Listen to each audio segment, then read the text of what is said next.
Hi, everyone. I have the top of the hour, so we are excited to welcome you to our SSL 101 Understanding TLS and SSL webinar today. This is a partnership webinar between Sectigo and web.com. We're excited to have Nick France, the CTO of SSL at Sectigo, and Roy Dykes, the Senior Product Manager at web.com for Security Solutions, on our panel today. I am Lakin Ragsdale. I'm the Director of Channel Marketing here at Sectigo, and I will be moderating this session today. If you have any questions, please drop those in the chat. I will be monitoring that, and if we do not have time to get to it today live, we will respond via email after this webinar. All right, without further ado, let's get started. We have 5 questions today that we're going to run through, and the first is, how do TLS SSL certificates work, and how do they provide security? Thank you, Lakin. This is Roy. I'll take that first question. Well, first, let's talk about terminology. TLS stands for Transport Layer Security, and SSL stands for Secure Sockets Layer. These are protocols that authenticate data transfer between servers, systems, applications, and users. And so once authenticated, these certificates then provide encryption between your browser and the site you're visiting. So when you visit a site and your browser's connection is encrypted, you can have confidence that you can safely browse, fill out forms, conduct business, and the like, without the information you're sharing being intercepted. Certs thereby protect people online and enable privacy of transactions. Nick, do you have anything to add? Yeah, thanks, Roy.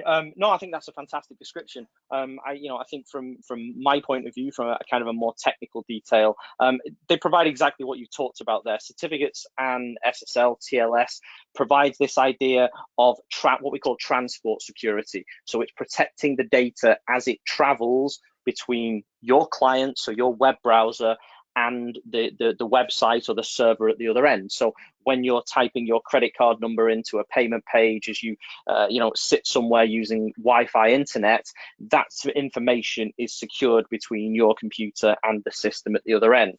And the certificates that we talked about that provide this, they basically combine what we call an encryption key, which is the mathematical key to make all this security work, with some kind of identification, some kind of way for us to identify who we're speaking to at the other end. So that includes things like domain names, which we all use on the internet, but it can also include company names and company addresses as well, and they're combined together into these things we call SSL or digital certificates to provide this security that we talked about.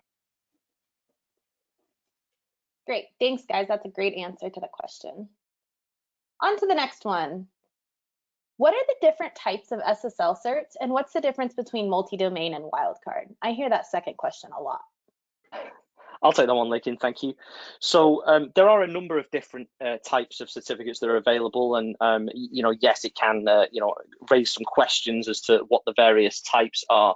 So I think the first thing is to split the thing down into 2 different types of certificates. So the first one is the types of certificate in terms of what domain names are included in the certificate. As you suggested, Lakin, there is often a confusion between multi-domain, wildcard, and what we call single certificates. So they basically refer to what names or how many names, domain names, are included in a certificate. So there's a standard certificate or a single certificate, which just includes one domain name, mybusiness.com, for example. Then a wildcard certificate includes one name, but the name is written as *mybusiness.com. And that asterisk, that star character, can basically represent any number of different subdomains. So if your business has multiple sites across multiple subdomains, customer 1, customer 2, or business unit 1 and business unit 2, then a single wildcard certificate can actually provide the security for many, many different sites that use different subdomains. And finally, a multi-domain certificate, as the name suggests, allows you to include multiple domain names in one certificate.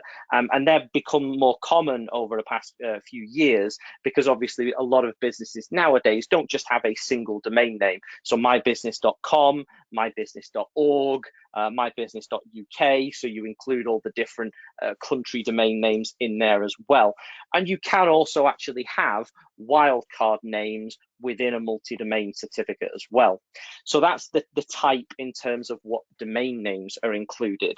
The other type of certificate really is the validation level. So this is how much information we include in a certificate and how checked out that information is. And there's 3 levels again there. So I'll cover those quickly. To start with, there's what we call DV, or domain validated. And what we do there is we go out and verify. When you say you want a certificate for mybusiness.com, we do some checks to make sure that you actually own and control mydomain.com, and we include that in the certificate. And that's the only thing we put in there and the only check we do. The next type is called organization validation, or OV. And we do the same domain name checks there, but then we also include a company name and company address. And we go out and we verify that information in directories. So in the UK here, we can go to Companies House, which is the organization run by the government that where you go to register your company, and then in the States you have the different jurisdictions in each state where the company is registered, and we go and check that and make sure that we've got the right company name and the right address, and we include that in the certificate. And the final validation type is called EV, or extended validation, and we do all the same things again. So we include and verify the domain name, we include a company name, but we also include a little bit more information, and we do a lot more thorough checks on that business information for EV. So we make sure the company is in good financial standing and have existed for a certain period of time. We maybe include the company incorporation number or company identifier in the certificate. And we even have to make some kind of communication, usually a phone call, to somebody at that company who is authorized to approve the certificate in the first place. So we do a lot more detailed background checks in those EV certificates. So that gives us 2 types, the domain types and then the validation types. But it's important to note that you can actually mix and match the different types of certificate in the certificate products that you will buy today. So you can have an EV multi-domain certificate and you can have a DV wildcard certificate. The only combination that's disallowed and disallowed by industry regulation is an EV wildcard. Everything else is fair game, and you can have a combination of DV over EV and single multi-domain and wildcard in whatever combination you choose. Anything to add to that, Roy? No, Nick, I think the key thing is what you just said there at the end for our listeners, and that's that you can mix and match the validation levels with the certificates that secure either a single domain or multiple domains with the ability to add on wildcards. So the product offerings, I think, are really flexible, and in that sense really provides a solution for almost for anyone's needs. Absolutely. Thank you, guys. That's a great explanation. I appreciate the detail. All right, on to question number 3. Which types of sites need SSL? I'll take that one, Lakin.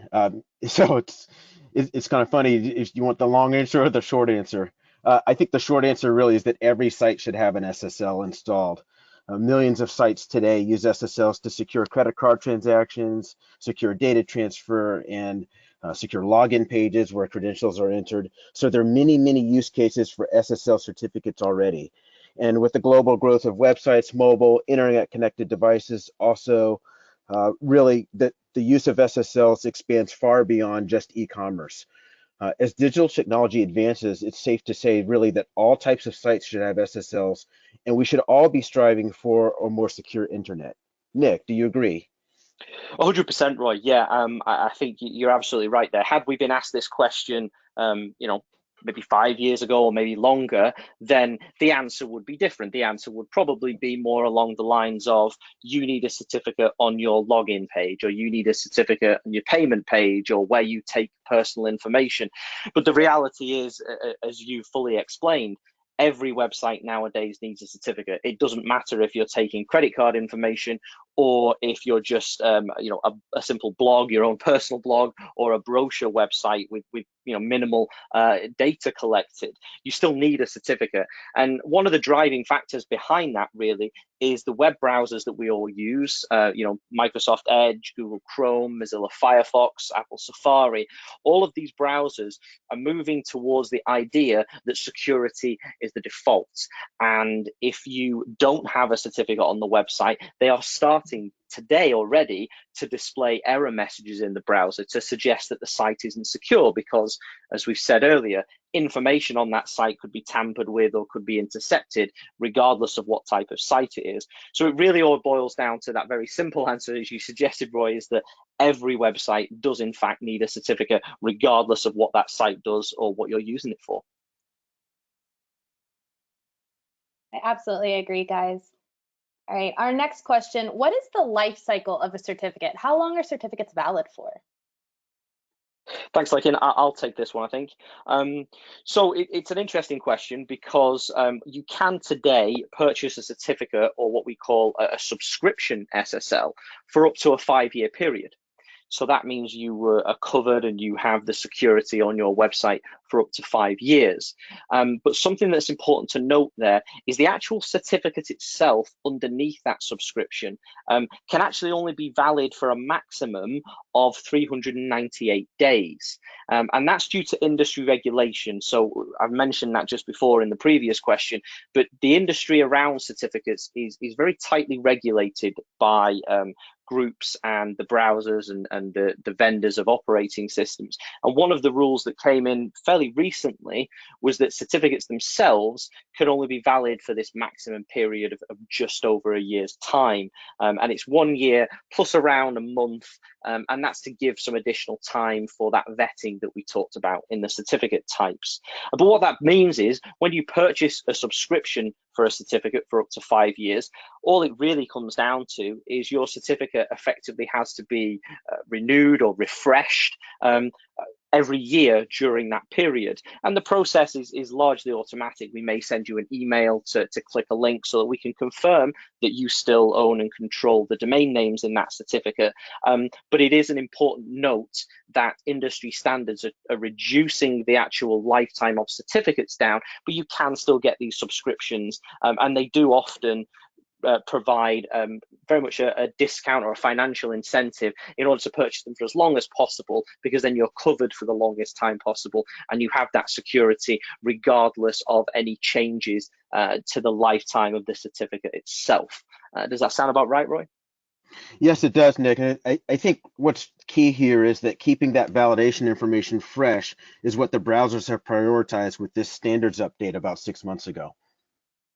Yeah, absolutely. It was only back in September last year when this change was made. And it is about keeping information fresh. I mean, information can change all the time. As I'm sure you and all of our audience knows, domain names, can be purchased for as little as a year, and they can expire and change hands. So it is important to keep that information fresh. And that's why this lifetime change was brought in by the industry last year. But we are still able to provide the benefits of purchasing the subscription for multiple years, which will keep you covered and ensure that your website doesn't start to display these errors or have any problems as a result of an expired certificate.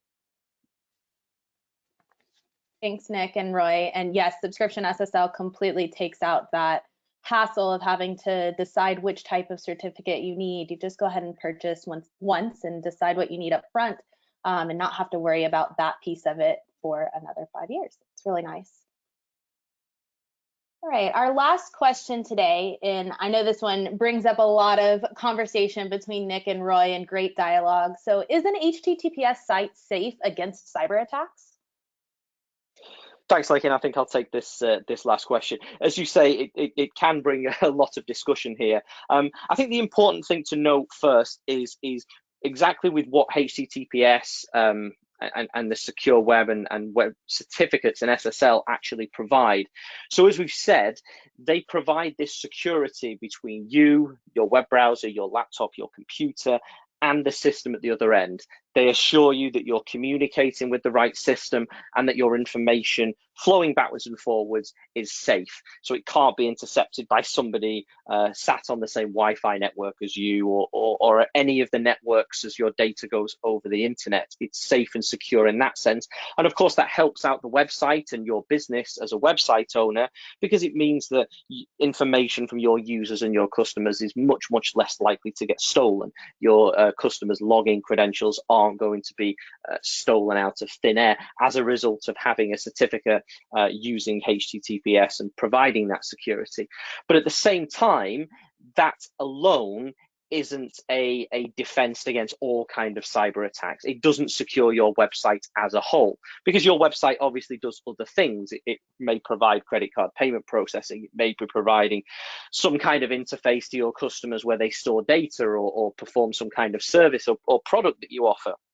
And the certificate alone can't always plug all the holes or secure all of those things. So it's really important to note that a certificate and SSL is really just one part of very much a multi-layered approach that you will need. It is a very basic part. It is an incredibly critical part. But in addition to having the certificate, you do also have to think about other aspects of security for your website. You maybe need to look at a WAF, a web application firewall, to stop malicious attacks and requests.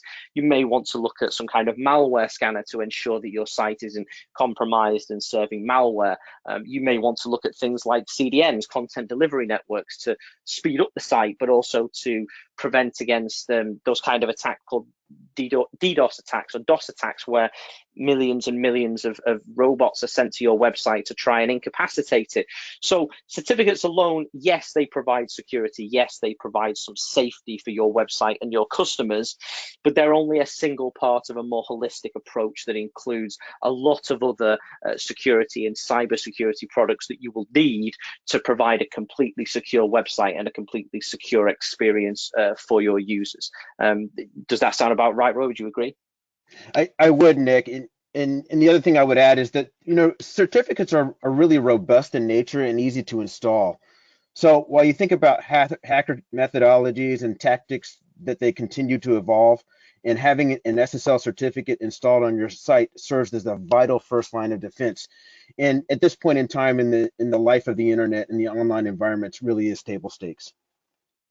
Yeah, I think that's a great phrase to use, actually, because it is the basic requirement. As we've said earlier, browsers are all moving towards the absolute requirement to have a certificate on any website at all. And the simple fact that if you don't have one, the web browsers are alerting your customers and your users to your site being quote unquote not secure.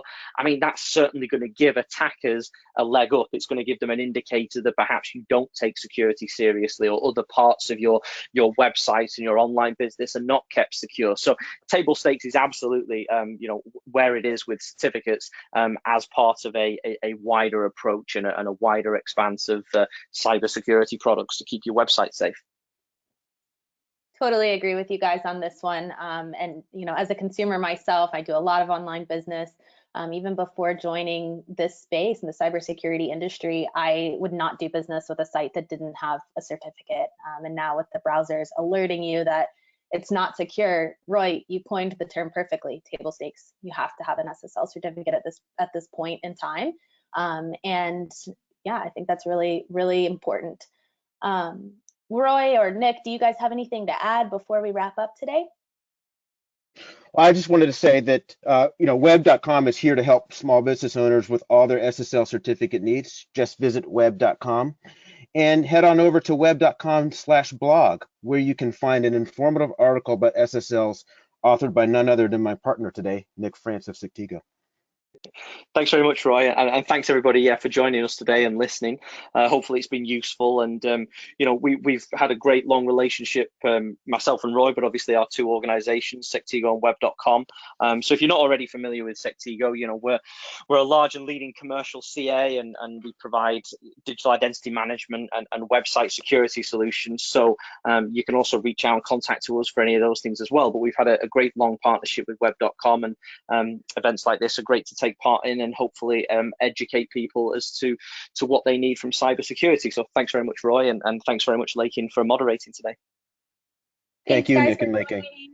And if you have any additional questions, please reach out to marketing@sectigo.com. We will put you in touch with the right person at web.com or here at Sectigo. And be sure to interact with us both on social media as well. We look forward to seeing you on our next webinar. Have a great day and a great rest of your week, everyone. Thanks for joining. And thanks Nick very and much, Roy. everybody. Thank you.